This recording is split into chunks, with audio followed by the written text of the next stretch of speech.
Barış gelip kondu yâre tüynün üstüne nazar saldı ağzıya Nur var mı diyor mu? Gayrı yâre Gönlüm astıya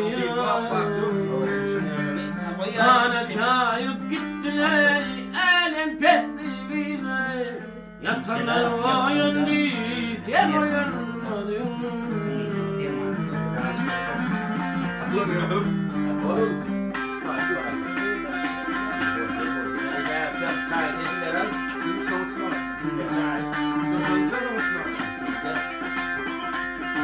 Ah yine geceler karanlık yarım Gözlerim görmeyeyim Hayalim kes balım fikrim yürümeyeyim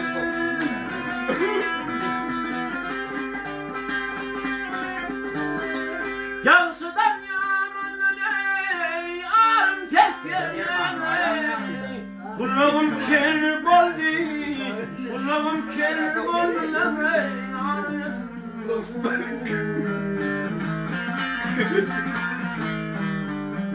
Nefes aylar yâre giderim Nefes aylar yâre giderim Tan şemali gözüne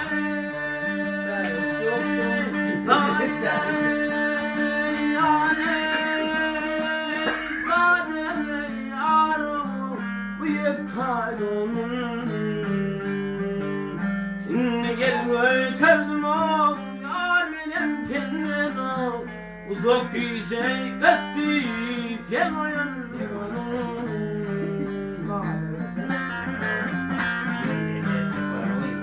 Uzak bir şey geçtiler kız oyanmadım Yatanlar oyun değil sen oyanmadın